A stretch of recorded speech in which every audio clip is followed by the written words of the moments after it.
Hello, San Diego Charger fans. My name is John Gennaro. I'm the managing editor of Bolts from the Blue, and I just ate dinner faster than any person has in the history of the world. It is roughly 22 hours, 24 hours, 24 hours, I think, until the kickoff of San Diego Chargers preseason football, which is super exciting. Which is probably why we have, it looks like, a metric ton of people here for the first time, or at least commenting for the first time. Give me 1 second. I forgot I wanted to invite all of the Cowboys fans from Blogging the Boys who were over today, and very nice and very awesome. So I want to make sure they know that this is happening in case they want to join in. We have plenty to talk about. We're going to have a lot of fun. I'm drinking Rolling Rock, which is a beer I used to drink when I lived on the East Coast and didn't know I could find on the West Coast, but found it, and it was cheap, and it's pretty delicious. Anyway, there are a ton of you guys here. Hi, everybody. Nice to see all of you. Although there's more people in the comments than there are watching. I'm going to assume that's a mistake because sometimes that happens. If you have any issues with the video, the audio, let me know in the comments on the site. I will be watching them all night long, or for the next hour, hour and a half that I'm actually doing this, and then I'll probably pop in after and respond to the late people. As you all know, I have a pretty big announcement for Bolts from the Blue. Not going to try and be a dick, and I'm not going to tease it for like an hour, because that's not fair. But I am going to wait about 15-20 minutes, because usually it takes some people that are late trying to get here on time, but they don't quite make it. Usually about 7:15, 7:20 is when everyone's here. We hit whatever our peak number is going to be, and then it usually sticks like that for the rest of the night. So I'm going to wait about 10 to 15 more minutes, and then I'm going to let you all in on the big announcement. Until that point, there's a lot I want to get to. We're going to talk a lot about Chargers-Cowboys. We're going to talk a lot about what I saw at FanFest, which was the only Chargers practice I've been to so far this year. Might actually end up being the only Chargers practice I attend this year, but I did pick up as much as I possibly could. I was a sponge of knowledge, but you know, it doesn't mean the world, because I'm sure there were guys that had a bad day that day and guys that had a good day that day. But I picked up a lot of interesting stuff outside of that I'm going to try and pass on to you guys. We're going to talk about injuries. We're going to talk about training camp battles. We're going to talk about what this upcoming game means to a lot of players, and the players that it means a lot to. But as always, I never know what to call this, video podcast, webcast, whatever this is, generally speaking is what we call it. If you have a question, if you want to drive a topic, this is essentially your show. There are no written topics. There are no points I need to get to. There are no interviews. There are no commercials. There's nothing. So you want me to talk about something, go to boltsfromtheblue.com, get in the comments section. If you're not registered, register. You can start commenting immediately and let me know what your question is, what topic you want me to talk about, whatever. Obviously, you're here for a reason. You respect my knowledge, or at least find me entertaining. Either way, I'm here as your vessel. You let me know what you want me to talk about. Before we get to that stuff, because it seems like you guys are still sort of saying hi and introducing yourself, Aussie Charger wants to know what's the update with Chris Watt. The update is, I don't know, I haven't seen an update. The update is it's a head or neck injury. So usually with head or neck injuries, which head or neck injury to me means one of two things. It means concussion or a neck stinger. And neither one of those things are very good. Both of them take some time to heal. Neither one of them can you really work out in the meantime. So at the moment, they're still very much in the wait and see period. They're probably gonna. Remember last year we didn't know if it was King Dunlap's like third or fourth concussion, then it just turned out to be a neck stinger. I think we're headed to that territory with Chris Watt, where they're going to give it a couple of days. They're going to see where his head's at. They're going to see where his neck's at. They're going to have him looked at. They're going to have him scanned, and then they're going to figure out if he's going to get better or if they need to give him some time off. But I haven't heard any updates. I haven't seen any updates, so I'm going to assume they're still very much in the sort of wait and rest period before they start poking around at his neck and his head and see what the real issue is. But it's one of those two things. Neither one of them is actually all that serious, which sounds weird. Like, concussions are totally serious. But for a rookie, he walked off. It wasn't some dramatic event. You know, my guess is they'll give him a game off. They'll give him a week off. He'll come back. He'll be fine. Jesus, I had stuff I wanted to get to, but you guys are already firing away with the questions. Can Novak kick the ball out of the end zone this year? Maybe, maybe not. You know, people get obsessed with that. It's power. People get obsessed with power. They want their golfers to be able to drive the ball real far. They want their hitters to be able to hit home runs. They want their kickers to be able to kick the ball out of bounds. Power is rare. It's not often paired with accuracy. And a lot of times it's not all that important. So as far as rare, I think there's probably two guys in the NFL who can consistently kick it out of the back of the end zone, and one of those guys, it's because he plays half of his games in Denver where there's very thin air. The other one is Sebastian Gennaroly, who's just a freak of nature. Accuracy, I mean, Novak last year was the most accurate kicker in the history of the Chargers. No kicker has ever been that accurate in the entire league ever, or in the entire history of the Chargers ever, for a single season. So I would rather him be accurate than be able to kick it out of the end zone. I'd rather him make 95% of his field goals than be able to kick the ball out of the end zone, and that's usually what you're sacrificing, unless it's Sebastian Gennaroly, who, as I noted, is a freak of nature. What was my third point? Oh, not all that important. In baseball, Mike Trout, best player in baseball. Does he hit home runs? Sure. Is that the reason he's the best player in baseball? No. He can run, he can catch, he can take walks, he sees a lot of pitches, he hits for average, he hits doubles, he hits triples. Power is very overrated in the NFL as far as kickers go. The guys that can kick a mile will often get a lot of jobs really fast and then flame out really fast. I'm trying to think of some examples. Wade Ritchie, also sometimes known as Wide Ritchie, because all of his kicks went wide of the goalpost. That's a guy who had a cannon for a leg, who Charger fans are familiar with because he played a year or two here. The guy that Peyton Manning called a stupid drunk, obviously not Vanderjagt. No, maybe it is Vanderjagt. Does that sound right? He had the kicker that got drunk, said something stupid in an interview, and Peyton destroyed him, and then he was never seen from again. That guy had a big leg, and then never really could make more than like 75% of his field goals, and that's not good enough anymore. And 10 years ago it was, but it's not anymore. So don't worry about Nick Novak being able to kick it out of the end zone. He's fine. As long as the ball's not landing at the 10, he's fine. And if memory serves, Novak usually kicks it to the goal line, which is good enough.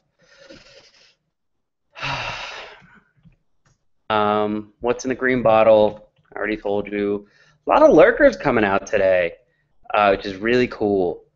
Welcome, lurkers. You guys are the lifeblood of the blog. I mean, I hesitate to call BFTB a blog all the time because it's not. It's a community, and you know, it's not even a community that's really led by anyone. Like, I'm here and I'm keeping the conversation going, but really the community only exists, the site only exists, the traffic is there, and the advertisers are there because you guys are coming back and chatting with each other and keeping the comments filled up and writing fan posts and doing fan shots and watching this thing. So it's, you know, it's really to your site. So the more guys that we can take out of lurking and bring into the forefront. So, you got a name, you got a picture, you got a history of good comments. Better off the site is. So, welcome, lurkers. We love you all. All the people who aren't lurkers, we'd love you too. Am I trying to grow out Weddle's beard? Kind of. I don't think it's actually going to work. But I did say yesterday, somewhat jokingly, that a year from now I'm going to rename this site Gennaro's Beard. But my beard tends to stop after a certain point, so I don't think it's going to get much bushier than this, but we will see. Oh, cool, I got Vanderjacked right. Cool. Do you see Dontrell Inman getting a lot of playing time? I hear he's been doing very well in camp. Longtime lurker finally asking a question. Welcome, Velocity17. It's not a terrible name. Blonde Bomber Nose responds, Herndon has impressed too. All right, so here's where we start getting to what I saw at FanFest, and we'll transition this into something else, and then I'll let you all in on the big announcement. So I watched a lot of Dontrell Inman. He's a guy. He's got decent speed, decent quickness, decent size, good hands. Seemed okay with making a catch over the middle, but we'll see how he does when he's not facing third stringers, maybe, although he may never get that chance. We'll see how he does when he actually gets hit. I don't know. I wasn't watching going, wow, this guy. I mean, it's usually at these training camp practices, there's one wide receiver that stands out, and you're just like, wow, this guy is outstanding. And then everyone else is just kind of normal. This year, that guy was Keenan Allen. Last year, that guy was Malcolm Floyd. The year before that, the guy was Vincent Brown. And that I specifically remember Vincent Brown and watching him practice 4 or 5 times over the course of the month, and just every time being amazed at how good he was. And I didn't see that out of Inman. I saw that out of Keenan Allen. I didn't see it out of Royal. Floyd was Floyd. He wasn't bad. He was pretty good, but he was Floyd. You weren't amazed. But Inman was just a guy, so we'll see. Same with Cordero Law.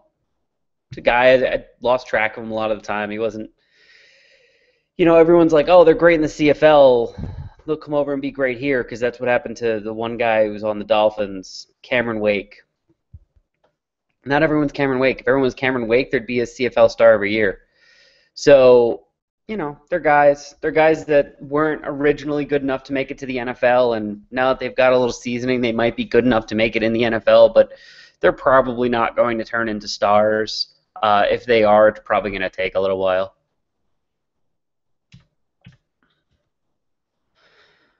What do I think of the battle at kick return and how the coaching staff seems to be handling it? See, that's the thing. I'm not sure how the coaching staff is handling it. It seemed to me at FanFest, and from what I've heard, that they got about 10 guys that they're willing to consider for kick return duties, and they're letting them all take kicks. But right now, if you haven't been to practice yet, right now kick return has absolutely nothing to do with the actual return aspect of the job. It is just being able to catch a ball that's spinning at you about chest high or face high. You have to be able to catch that ball. So right now it's just who can catch that ball. Some guys can, some guys can't. But we have no idea how good they are at reading blocks, how fast they are, whatever. Kick return is actually a spot that is very much determined by either previous success or preseason success in the actual games. So I've said all along that I think punt returner is likely to be Eddie Royal, and the kick returner is either going to be Eddie Royal or Tevin Reese. What I've seen and what I've heard is that Tevin Reese has got butter on his hands, definitely not ready for punt return, possibly ready for kick return, but he's been blowing that a little bit too. So Eddie Royal could return kicks. Donald Brown is, their top free agent signing, and right now just the third string running back. So wouldn't surprise me if Donald Brown or Danny Woodhead ended up returning kicks. But I don't really know how they're handling it at this point, except just putting a whole bunch of guys out there and seeing who can make that catch and who can't, which seems to be a very slow way of going about it, which is fine. I have no problem with them going slow with that process. What's the latest news on the backup quarterback battle? Kellen Clemens looks terrible. Brad Sorensen looks good, but not great. There's your update on the backup quarterback battle. The backup quarterback battle doesn't matter, so I don't care. I'll keep you guys updated on it, but I don't care. Whoever the backup quarterback is doesn't matter. They're not going to be good enough to be a starter, ever. And they're not going to get a chance to start here, ever. And if they do, it means Phillip Rivers is hurt, which means the team's not going to win anyway, so it doesn't matter. Sorry to burst your bubble. I know everyone loves the backup quarterback battle, but it doesn't matter. All right, let me see if there's any other questions. Quickly. Nope, looks like we ran through them all. Okay, it's 7:18. That's right, sort of in my sweet spot. There's about 60 people here watching. I'm going to try and make this announcement short and sweet, and then we'll move along with our fun. This is going to matter a lot more to those that are in San Diego than those that aren't. So those that aren't, I apologize. This will only take a minute. There are potentially more big announcements coming in following weeks dealing with other things, which means today I've been getting all sorts of congratulations on the wrong thing just by teasing this big announcement. The big announcement is, for those of you that really enjoy Generally Speaking, for those of you that have been dying for us to turn it into a podcast, during the season starting next week, or I guess rather this weekend, there's going to be two things offered from Bolts in the Blue.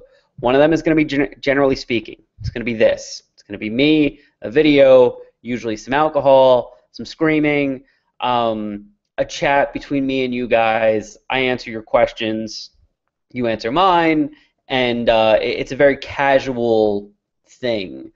A lot of people wanted me to grab the audio from this, turn it into a podcast, distribute that out through iTunes or what have you. I struggle with that a little bit because this is so casual, and at times it's very visual.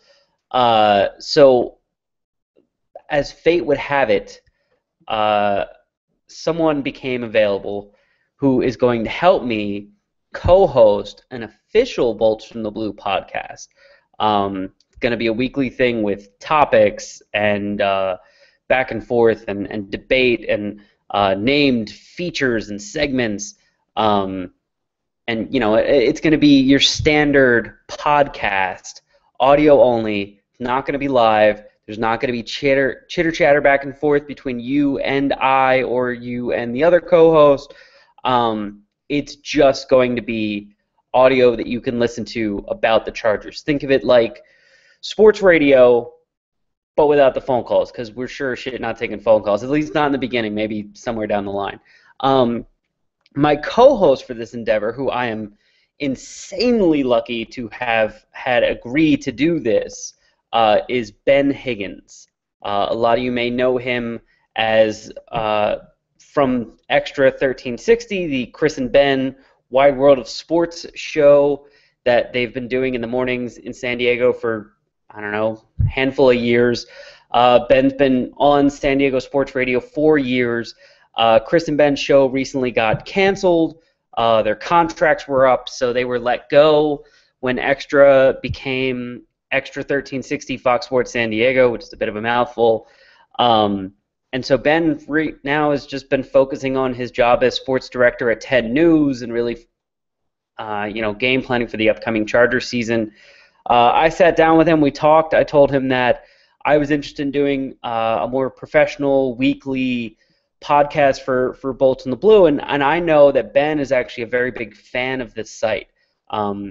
I don't believe he's ever commented before. If he does it under some fake username. But I do know that he reads the site on a daily basis. He used to reference us constantly on the air when he was on the air. And that really was the number one reason that he told me he was saying yes. He loves Bolts in the Blue. He loves our writers. He loves what we do. He loves this section of the Chargers fan base, and he really wants to stay in touch with it. It's a little bit harder to do that on TV than it is on radio. So he's agreed, at least until someone smartens up and offers him another job in sports radio, or he has to move away for something even bigger and better. He's agreed to be my co-host on a weekly official Bolts in the Blue podcast. We are recording our first episode this Saturday. It should be up later that day. I will let you guys know when it is up, where you can find us, where you can find the RSS feed if you want to use your own podcasting, where you can find us on iTunes if you want to get your podcast that way. Subscribe if you can. It's probably going to be a little bit of a rough go in the beginning, although maybe not, because Lord knows I talk, Lord knows Ben talks, and we've known each other for a while, so it'll be pretty easy for us to bounce stuff back and forth off each other. But I know this is something that a lot of you have been asking for, begging for at times, just a podcast that shows up on your iPhone or your Android whenever a new one is uploaded, and you can just hit play and listen when you're in your car. And now we have that, and we have an actual official good radio host who is going to be my co-host. And actually, he'll probably be the one driving the ship because he's a little bit better at that than I am. So you're welcome. I hope everyone is as excited for it as I am. And I think it's going to be a lot of fun. I think it's going to end up being a much bigger hit than even this is. And this is, generally speaking, is already way bigger than I ever thought it would be. And I think it's going to be much bigger than that. I think we're going to bring in more fans. I think you guys are going to appreciate the extra added audio content, a little bit more personalities is what you can get out of that than in our writing. As far as if Ben's ever going to write at the site, I don't know. I'll leave it up to him. The door is always open. The door always has been open. He used to do a little bit of writing on Extra's website. Now it looks like he's doing a little bit of writing on 10 News. So my guess is he sticks there, but we never know. All right, now I saw a billion comments while I went through that speech, that 7-minute speech. So let's see. Why do the Chargers keep on insisting? Why do the Chargers seem to insist on keeping 3 quarterbacks? I don't know. Tradition, really. Tradition mostly. Back when it was Billy Volek and Charlie Whitehurst, it almost made sense because those 3 guys were so tight and the team was so worried about ruining Rivers' rhythm, flow, mindset, whatever. If he was more comfortable with Billy and Charlie next to him, then they wanted to keep Billy and Charlie there. Last year, I think they kept Sorensen because they knew they weren't going to be able to keep Whitehurst this year. If they keep 3 guys this year, I got no answers. I got no answers outside of tradition because there's absolutely no reason to keep 3 guys.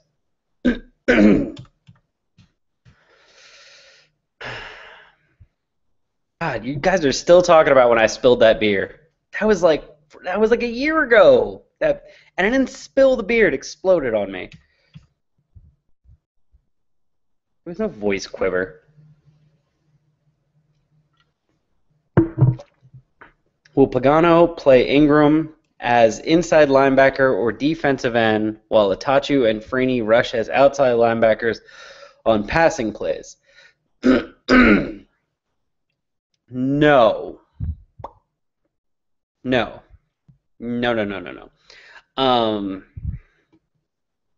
Here's why. Okay, so you're saying Itachu and Freeney are out there, right? So if Itachu and Freeney are out there, then you're playing a 3-4 front. If you're playing a 3-4 front, it means you need defensive ends that can take up blockers. The big 300-pound Corey Legit guys. Ingram's not that guy. Is he big for his size? Yes. But he's not that guy. So playing him as a defensive end in that front is silly. Playing him as an inside linebacker in that front is almost worse, because if there's one thing Manti Te'o does well, it's pass coverage. And if you have those two guys on the field, if you have Itachu and Freeney on the field, you're essentially admitting that you're rushing from the outside. Because those guys aren't doing anything else. They're not dropping back in coverage. They're not playing man coverage. They're rushing the passer. It's 3rd and long. If they're rushing the passer from the outside, you're going to need zone coverage on the inside. That's Ingram. That's Butler. Not Ingram. That's Teo. That's Butler. That's not Ingram. Ingram's game is not zone coverage. Did he have the great interception last year, I believe, against Peyton Manning? Absolutely he did. But that doesn't mean that he's better at zone coverage than Teo and Butler. So I know everyone wants to get Ingram on the field because, hey, why not? He's a great player. But if you get him on the field and you put him in other positions, not only are you playing to his weaknesses instead of his strengths, but you're also taking guys off the field who are probably better at those things than he is. That's like saying Melvin Ingram could totally play safety. Why don't they play him at safety? Well, if they play him at safety, number one, he's probably not going to be that good. Could he do it? Sure. Would he be good? No, probably not. And number two, you're probably taking Eric Weddle off the field if you do that. And you don't really want to take Eric Weddle off the field. So I know it's enticing to put Ingram all over the field, but look, the guy's an outside linebacker. He's occasionally a defensive end in a 4-3. But outside of that, I mean, you're just sort of playing games. I know there's been a lot of talk about, he's like, maybe he's an even better inside linebacker than he is an outside linebacker. Not really. I mean, inside linebacker's job is to tackle people. That's it. Just wait for someone to come to you and tackle you, or cover a tight end, and or zone coverage over the middle. Those are 3 things that I don't look at Melvin Ingram and be like, wow, he's great at those things, or better than Teo and Butler. I think he's really good at getting around people. I think his bull rush is phenomenal. I like the fact that he can rush the passer. I wish he would learn how to set the edge before he started playing other positions.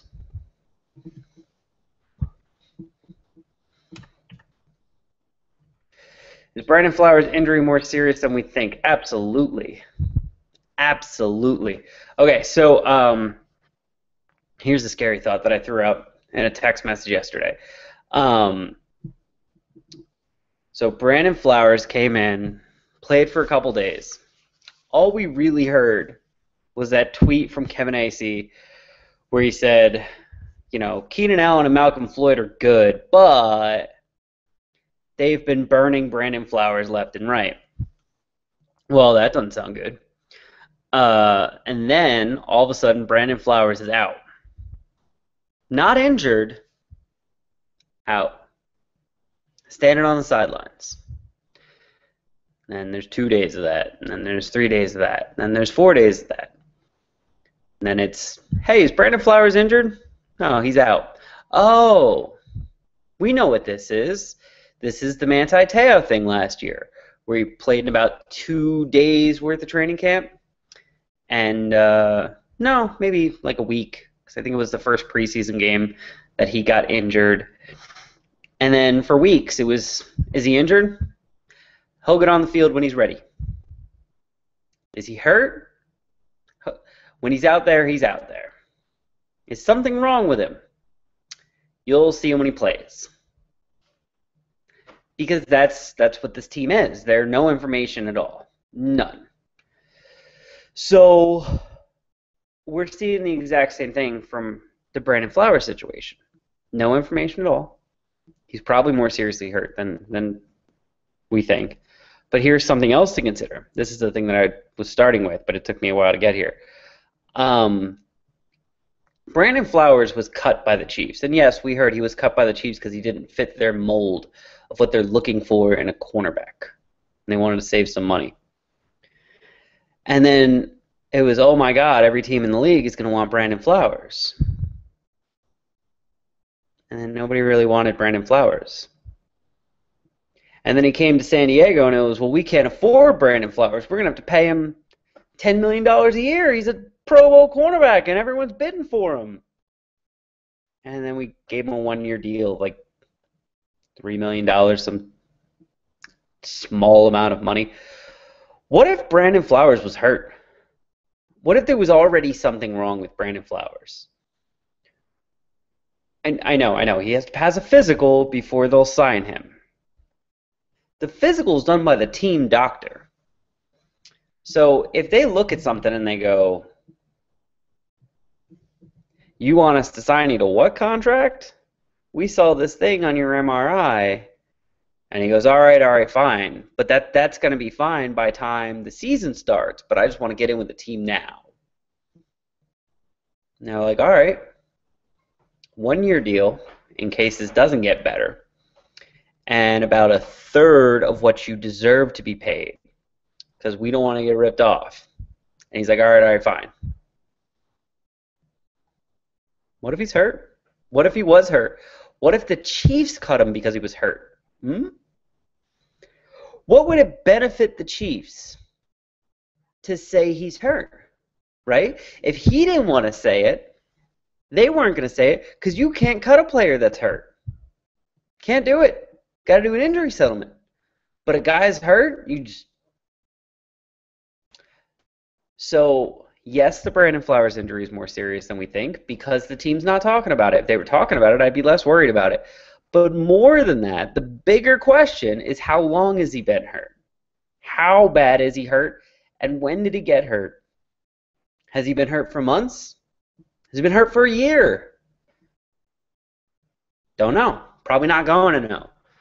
But with every guy on the team, I have a number in my head of how many preseason games they can miss before it becomes a big enough issue that they might get cut. For Brandon Flowers, that number is probably 4. He probably needs to miss every single preseason game for it to be an issue. But it might be 3 because it wouldn't be that hard to cut him and because he may have been damaged goods to begin with. And if the team says, hey, we checked him out, but whatever, there's ways you can sort of sue and be like, this was damaged goods. It shouldn't count against us. We shouldn't have to pay, and then it's a whole thing with insurance.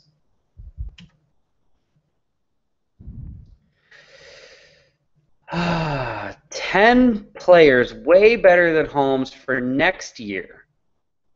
Who's talking about next year? I said to sign Santonio Holmes to a 1-year deal. How does that affect next year? You guys don't want me to talk about Santonio Holmes. Don't bring it up.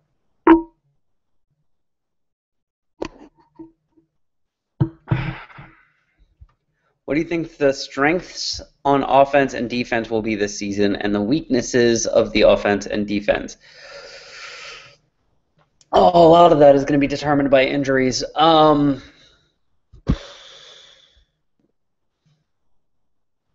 I think if Chris Watt and Jeremy Clary miss a lot of time, the weakness of the offense might be the running game. But let's see. Strength on offense, I think it will be the running game.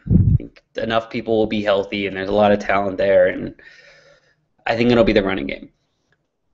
The weakness on the offense, I think, is going to be third downs, which I think it was last year, and probably the year before and the year before. So I'm just going to say third downs, mostly because I have this sneaking suspicion that Antonio Gates is about to have a really bad year. Strength of the defense, I think, is going to be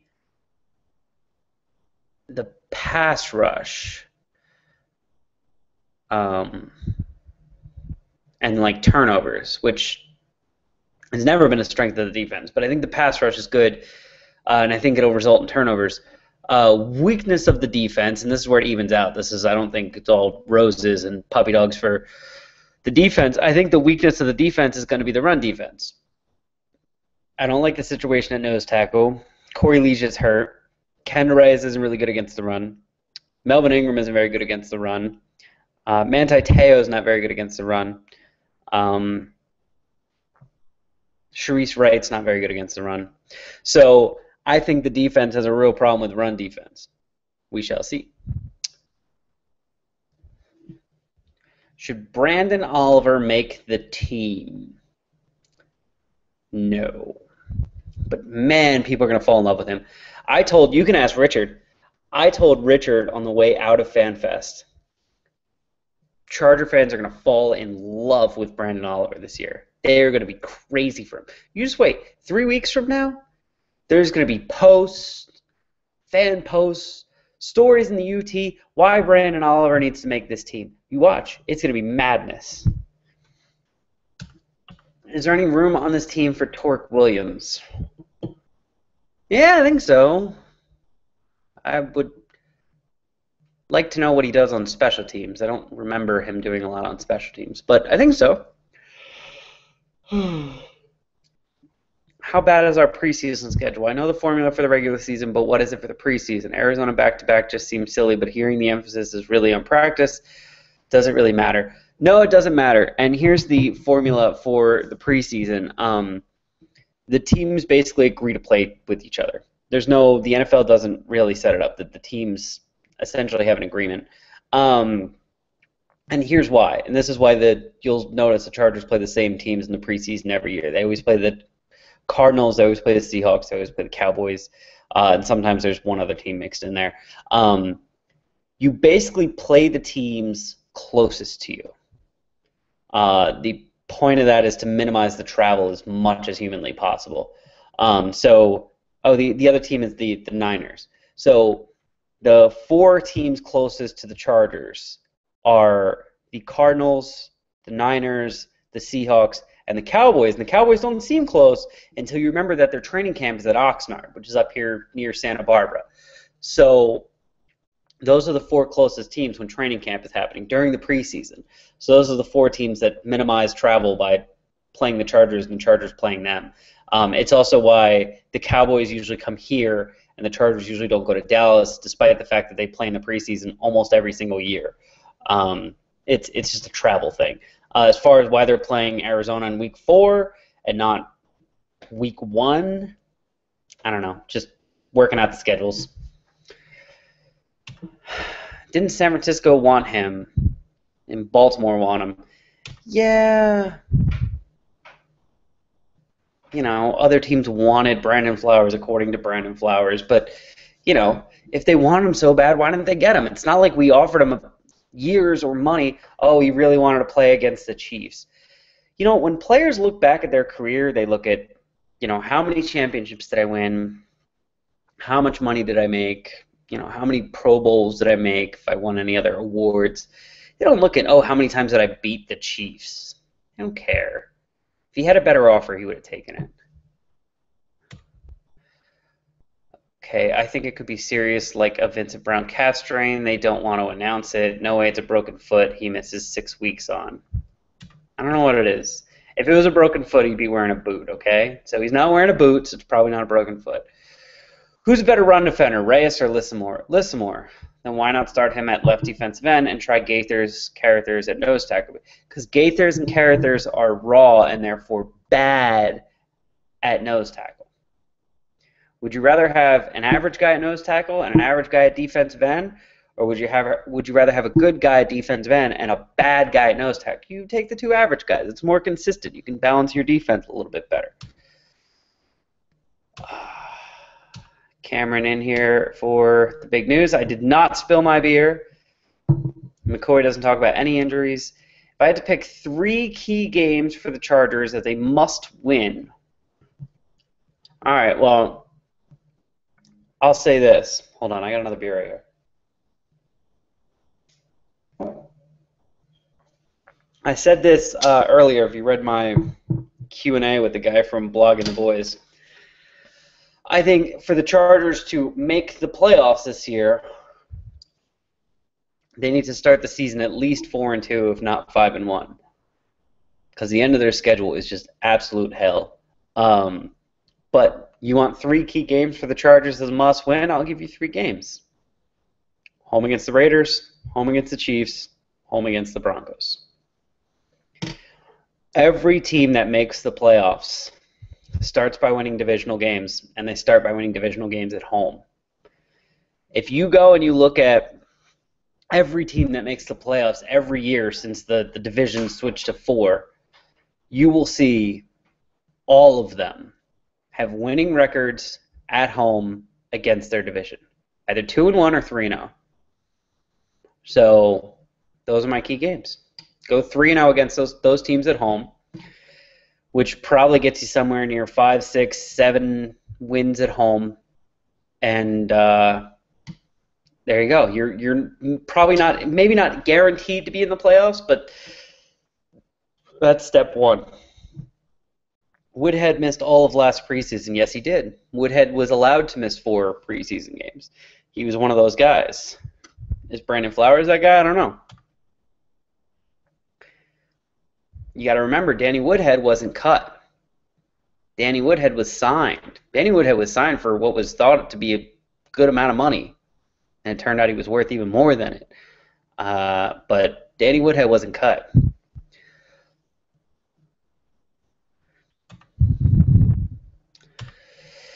So what's your opinion after FanFest? Oh, all right. 7:43, we're running out of time. Let's talk about David Johnson. That's right, I said let's talk about David Johnson, damn it. For those who are not aware, David Johnson was, I believe, claimed off waivers? Possibly signed. He was on the Pittsburgh Steelers last year. When we picked him up, it was thought that he was a potential third tight end that would challenge John Phillips for a spot. We did a whole game film study analysis on David Johnson and his ability to run routes and block the line and catch the ball, and how's he going to challenge John Phillips. And then we noticed David Johnson was listed as the #1 fullback on the depth chart, and we started thinking, well, all right, I guess they're playing the guy as a fullback. That's cool. Like, if he can play fullback, he can play fullback. We haven't seen him play a lot of fullback. I think we caught him on tape blocking in some goal line situations in the fullback spot, but not a lot of it. And overall, I was pretty confused about what David Johnson was all about and why there's really no other fullback options on the roster, despite the fact that I don't think the offense really played with a fullback for most of last year. They started out trying LaRon McClain and then decided he was a waste. And I think in the last 10 games, he got something like 6 snaps on offense, almost all of them in goal line situations. So I was very curious about what the hell this David Johnson thing was. And then we saw it. We saw it at FanFest. Jerome saw it, skinny. And I was seeing it, but not really understanding it. And then Jerome walked over and basically explained it to me. And the short answer is David Johnson's an H-back. He's an H-back. For those that aren't aware of what an H-back is, it's kind of a guy who does a bunch of different things at several different positions. It's a guy who's good enough tight end to play tight end. He's good enough fullback to play fullback. Sometimes he's good enough running back to run the ball, and usually he's a good enough receiver to play that function of tight end or maybe even play receiver. But it's a guy you move all over your offense, partially so that when he's on the field, defense have no idea what you're doing. No clue. They can't look at your personnel and be like, well, they got 2 tight ends, so obviously they're running the ball. Because with him, it's a tight end and it's an H-back. Are they running the ball or are they throwing the ball? Who knows? You know, and Ladarius Green, Antonio Gates, these are guys that can run, they can play receiver or they can play tight end, blocking, that is. So even when you see 3 of them in there, you know, they may say, oh, that's a power set. They're going with 3 tight ends. Well, no, maybe it's 2 tight ends and a fullback. Maybe it's 1 tight end and a fullback, and Ladarius is out wide playing wide receiver. Maybe they're both out wide, and David Johnson's playing tight end, and now you have your power defense, just 10 linebackers and defensemen standing up at the line, and the offense is spread out. So he's the wild card. He's the guy they brought in that's going to drive. Last year we focused so much on versatility. You know, we looked at Danny Woodhead and Ladarius Green, and we were like, oh my God, these guys can do anything. Ladarius Green can play tight end or wide receiver. He even blocked in the backfield a couple times. Then we looked at Danny Woodhead, and we were like, he can run. He can catch. He can play wide receiver. They split him out wide a bunch of times. And we were just like, defense have no idea what's coming at them because we have all of these versatile players that can do a million different things. Eddie Royal can play on the inside or outside. Keenan Allen can play on the inside or outside. And David Johnson is arguably the most versatile of all of them. And just watching practice, they moved him everywhere. Every play, you had to look and find out before the ball was snapped, where the hell is David Johnson? Sometimes he was lined up behind.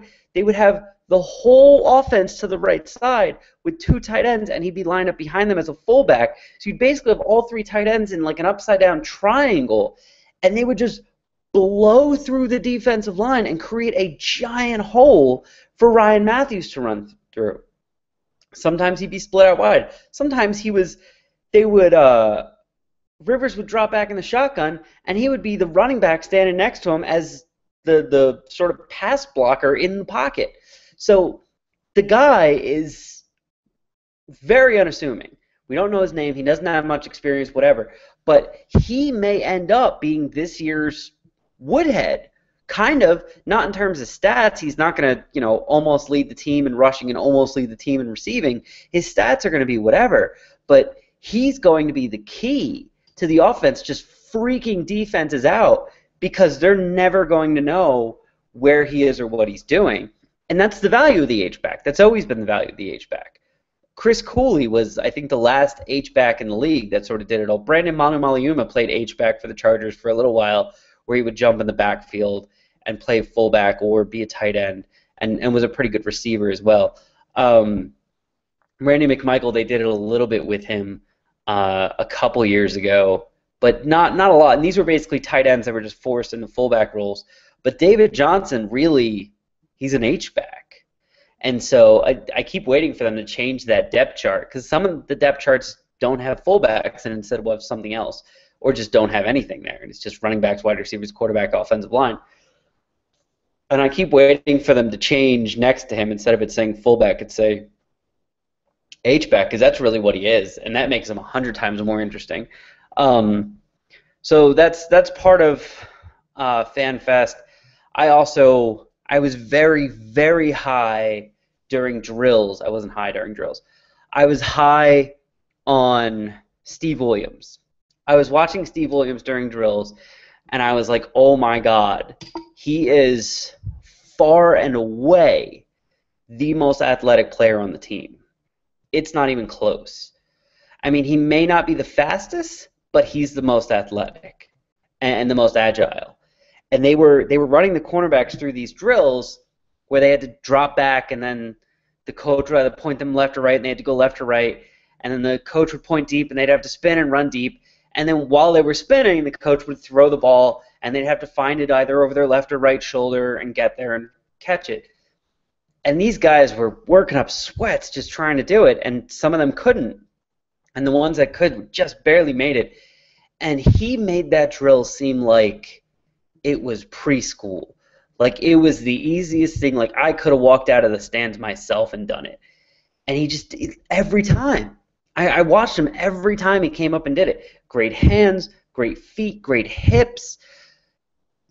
Most athletic player I saw. And so I was ranting and raving about him. And then, of course, because Flowers is out and Jason Verrett can't take hits, when they actually got into scrimmaging, offense versus defense, he was the starting cornerback along with Sharice Wright, and he took on Malcolm Floyd. And I'm sitting there raving to Jerome and Max and Richard about how great Steve Williams looked. And, of course, 3 straight plays in a row. Oh, and a couple of them were against Keenan Allen. There was some against Keenan Allen and some against Malcolm Floyd, and they just embarrassed him. He wasn't even close to the ball. They'd, do their little veteran push-off moves and everything. But he's going to take some work until he gets there. But you can see the potential. And, I mean, the guy, we think of him as more, but he was a 5th-round pick last year. So, he's not a complete product. If he was, and if he was bigger, he'd be a 1st or 2nd-round pick. But he's got his issues, he's got his flaws, and he definitely needs to work on getting better, but man, the athleticism is just nuts. That's another guy who maybe should be considered for kick return duties, although I don't know that he'll get the shot. It's another thing I picked up from FanFest. Everyone looked bad. I talked about this with the other staff members that were there while it was going on, after it was going on, and then the next day I met with a couple other Charger bloggers, and they concurred something was wrong at FanFest, and I don't know what it is. I don't know if it was because it was overcast, because it was raining, because it was humid, or what. But the whole team and the coaching staff just seemed dull. Usually FanFest, everyone's excited, they're up, they're pumped, the players want to show off for the fans want to cheer for the players, and it just seemed like everyone was out of gas. The players were doing their thing but weren't real pumped about it. The coaches were doing their thing but no one was whatever. And I don't know, I feel like they need one of those famous training camp fights to fire everybody up or something, and we'll see during the preseason game if it matters. It probably doesn't mean anything. But overall, I thought the team seemed very gloomy and glum at FanFest. So there's your FanFest recap. Oh, okay. So this guy's pointing out that Oakland's close. Yeah, you don't play your division rivals. You don't really play the AFC. So, the Patriots will commonly play the Giants, the Eagles. The NFC teams in the Northeast will play the AFC teams in the Northeast, and vice versa. So the Raiders will usually play the Niners and the Seahawks and the Cowboys and the Cardinals. So it's usually the AFC West and the NFC West. However, you mix in the Cowboys just because they're sort of around, and you take out the Chiefs because they're far away playing other people. So you play the NFC teams. You play the opposite conference teams that are closest to you, or closest to your training camp in the preseason.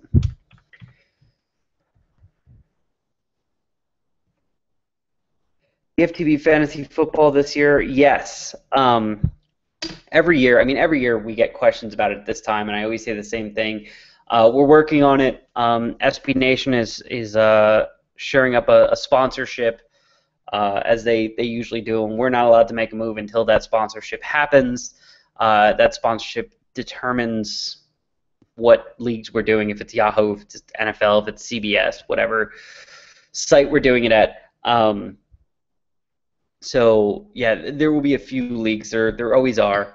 We haven't gotten to that point yet. But I mean, even when we normally do our leagues, I think the drafts are usually the end of the month, August 27th, 28th, 29th, things like that. So I'm not that worried about it yet. We're not at the deadline yet. But yes, they are coming, even though they're not here yet.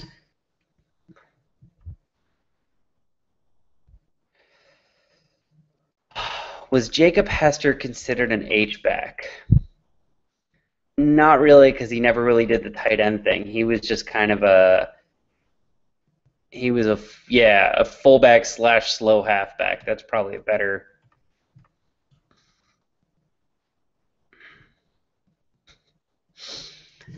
There's someone gave the link to the post on David Johnson. If he's actually used as an H-back, that's good. If he ends up playing fullback all the time, that makes me mad. Unless you're a super run-heavy team, the fullback should be extinct. Didn't I just say that he's going to play H-back, and that last year the team had a fullback in LaRon McClain and never played him? I don't know what would make you think, from everything I just said, that David Johnson's just going to line up and play fullback. I understand they keep 3 quarterbacks. That doesn't mean they're idiots about every position. Football will take a far distant second this next 10 days here in Hawaii. Many are worried as hurricanes Isel and Julio are going to hit our island starting late tomorrow. I am stoked. Will be the biggest surf to hit South Shore in years. Football can be DVR'd. You are a crazy person. Andy, I'm assuming Andy was there because Andy is chiming in about FanFest saying they looked lethargic, a lot of walking back to the huddle. There was a ton of that. I was actually I spent a lot of the practice trying to pick out like who's going to be the fan favorite this year, and I finally settled on Brandon Oliver. But one of the things that usually creates a fan favorite is at FanFest there'll be a guy who he's returning punts and he catches his punt, immediately turns around and runs back to the end of the line to do it again. Everyone was walking everywhere. There was no running anywhere. I seem to remember last year a lot of stories about Mike McCoy making people run from station to station, from huddle to play, from whatever, to try and get them ready for the fast-paced offense. This year, we hear the offense is going to be more up-tempo. It's going to be faster than ever. And yet, yeah, it was very, very lethargic at FanFest. I would be interested to know if they're that slow at Chargers Park this year. I have not been out, but maybe someone who has been out to one or two practices at Chargers Park this year can tell us. But, yeah, the team just looked they looked tired. They looked really tired, which is weird because I'm pretty sure they had a short day the day before and they had the day off after. But I don't know. They looked beat.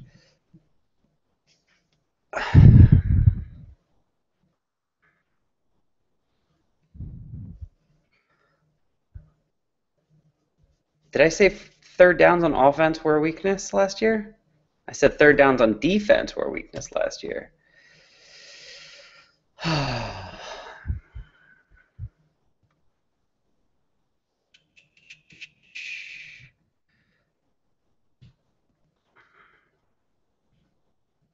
Surprise cut this season. Do I have to do this every week?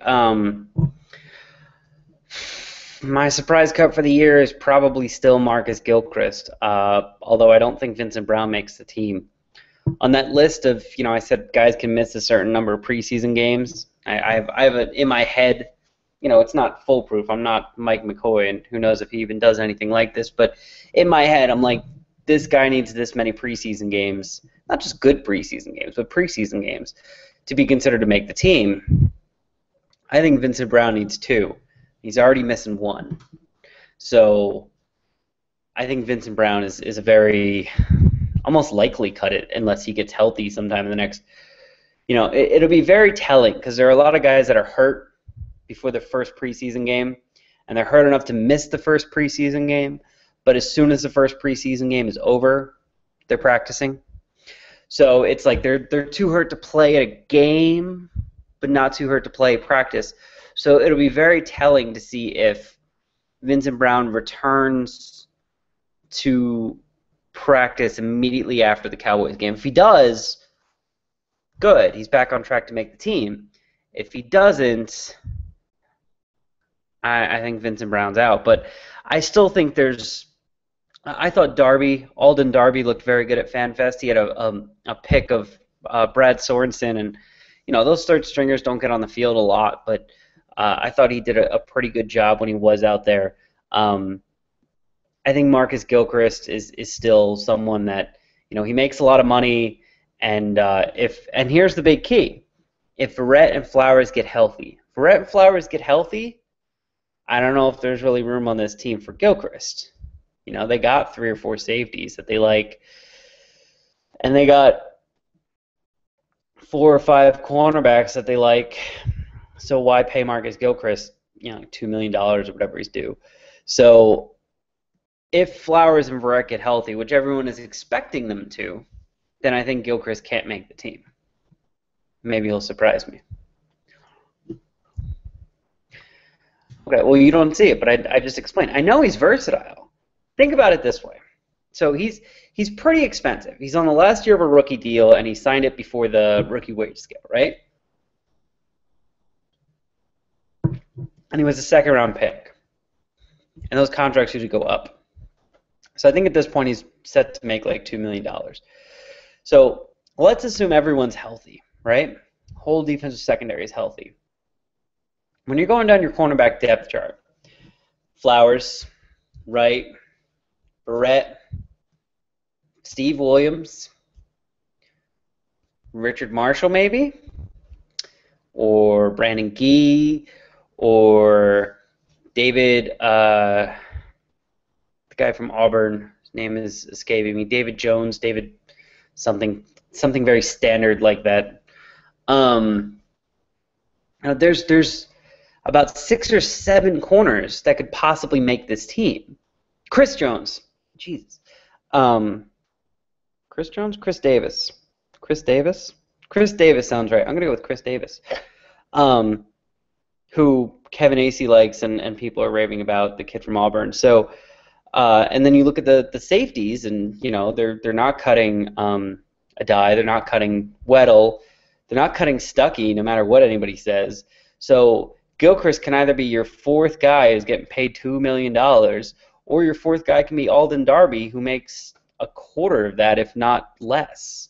Or you can have your 5th cornerback be Chris Davis, who makes nothing, or you could have it be Marcus Gilchrist that makes $2 million. Like, Marcus Gilchrist isn't getting cut because he's bad. He's just getting cut because there's enough people that make less money than him but are more talented than him.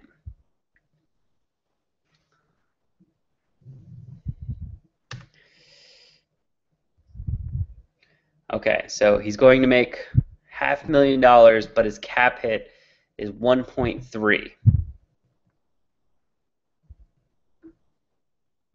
Okay. He can play both safety spots and is way more experienced, but we can agree to disagree. Why do they need that guy? Like, you really need versatile players when you don't have any depth. That's when you need versatile players. You need a wide receiver that can play on the inside and the outside when you don't have a good backup inside guy and a good backup outside guy. You need a guy that can play both tackle spots when you don't have a backup left tackle and a backup right tackle. What I'm telling you is they have plenty of backup cornerbacks and plenty of backup safeties. I'm not guaranteeing Marcus Gilchrist doesn't make the team, but you asked for a surprise cut. I think that would surprise a lot of people, including you. And if I'm Mike McCoy or Tom Telesco, I'm looking at Marcus Gilchrist like, I don't want to pay him a bunch of money if he's going to be one of the inactive players. I don't want to pay him a bunch of money to be an active player. He basically fills the role of they've added so many corners and so many safeties that he's Brandon Taylor. Granted, Brandon Taylor couldn't play cornerback. Not talking about versatility. I'm saying that's the roster spot he's taking. The guy that's on the roster every single week but is not inactive every single week, walking around in street clothes. Do you really see him being higher than the 4th safety? Do you really see him being higher than the 5th cornerback? Those are the guys that are on the inactive list every week. So if he's going to be on the inactive list, I don't care how versatile he is. He's expensive.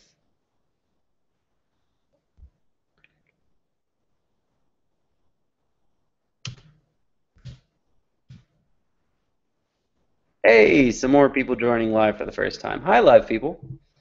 Actually, I'm going to wrap this up in a couple minutes. I've already been doing this for an hour.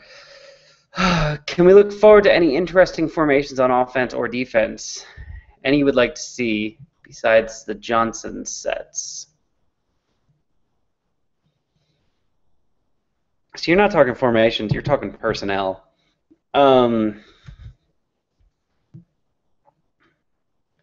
I don't know. Yes, we'll see interesting ones. I don't want to spend time trying to think up interesting ones in my head. 2 questions in a row. One is, any specific reason why you're down on Gates this year? The other one is this Gates last year? Yes, and yes, I believe this is Antonio Gates last year, and I think it will be his last year because I think he'll be bad. I don't think Antonio Gates will retire while he's still playing at a high level, and I think this is the year he stops playing at a high level. The specific reason is he was awful for the last 8 games of last season. He was awful the last 6 or 7 games of the previous year.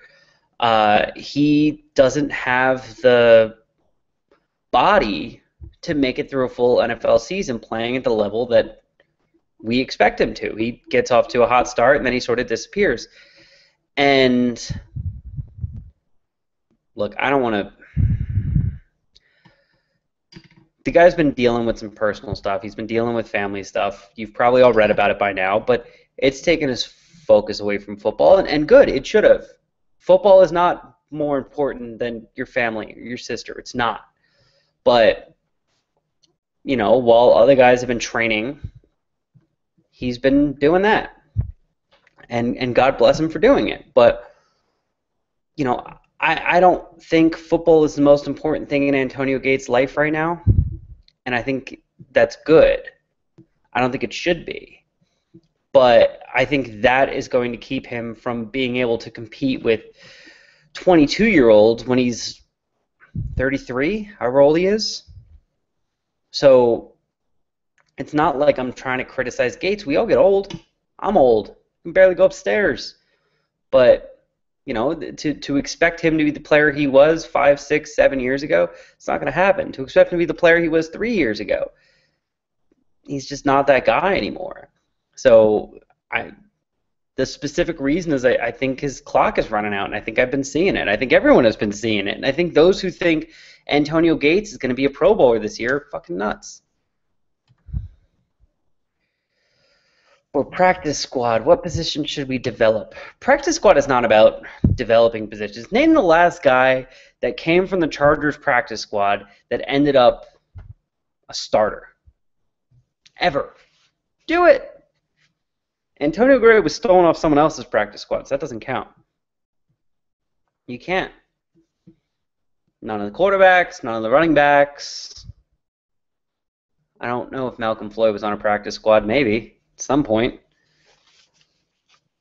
But I don't know. Practice squad to me is just more depth. You keep some offensive linemen there in case you have a rash of offensive line injuries. You keep some defensive line there in case you have a rash of defensive line injuries. You keep a cornerback or a wide receiver there in case you need a cornerback or a wide receiver or you're desperate for a kick returner. To me, it's much more about depth than developing positions, because if there's anyone in there who's any good, and you cut him and you hope to sign him to your practice squad, another team's just going to sign him. There's the Oakland Raiders. What do they have to lose by signing a guy who's not good yet? Nothing. Hasn't Gilchrist been taking first-team reps? Yeah, I was watching that. It looked like they were splitting first-team reps. Will Troutman start at guard? Probably not. Probably going to end up being Reinhardt and Watt, at least to start, maybe until Clary gets back. Be my guess. Okay, Floyd and Dealman, both nearly a decade ago, were on the practice squad. Okay, undrafted free agents, neither of which really were fits. Like, Dealman was drafted as a defensive lineman, I believe, and Malcolm Floyd, you can sort of look at him and understand why people didn't think he would last in football. So I don't really see any of those guys on the roster. I'm not going to point out a defensive lineman and be like, throw that guy on the practice squad and teach him how to block. I'm not going to point at anyone. There's no wide receivers that I can point at and be like, that guy's just a freak, and he's the next Malcolm Floyd. There's been a couple of those guys come through, but I didn't spot any this year.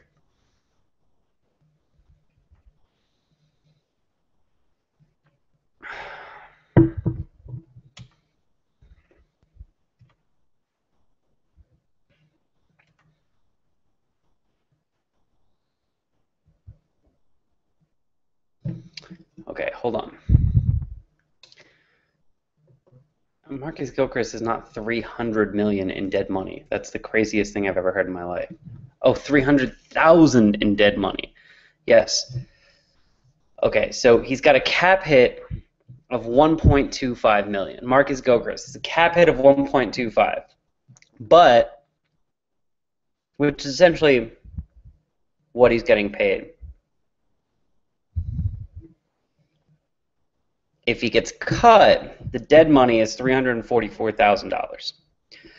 So that means if the team cuts him, they save $1 million in cap space.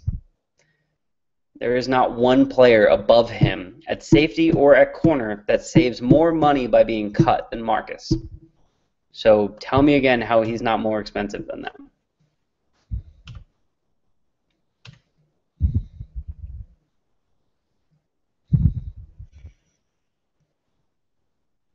Could Sharice Wright be cut? No. He's a starting cornerback right now. You said he played horrible at times early in last season. Early in last season was the first time Sharice Wright ever started a game. He didn't even start games in college, I don't think. If he did, it was forever ago, because I believe he took a year off of college. So, yeah, he had some struggles early. I was not a huge Sharice Wright fan. I'm still not a huge Sharice Wright fan. But I'm willing to look at last year and say, it's the first time the guy ever started. He did okay.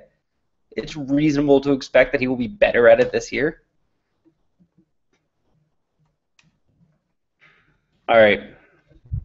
Kind of bringing Ryan down. So I'm going to let you all go. It's been about an hour and 15 minutes, and there's like 70 of you guys watching right now. So thank you for watching. The BFTB podcast records on Saturday, hopefully, fingers crossed, and we'll probably be up later that day.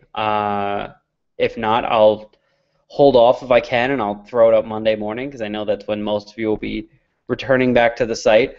But listen to the BFTB podcast, subscribe to it, and keep coming back to the site. We will have a ton of coverage about Chargers-Cowboys tomorrow. I actually didn't really get into any of the Chargers-Cowboys stuff I wanted to get into, which makes this post horribly mislabeled on here and on YouTube. It's awesome. I'm sorry, everybody.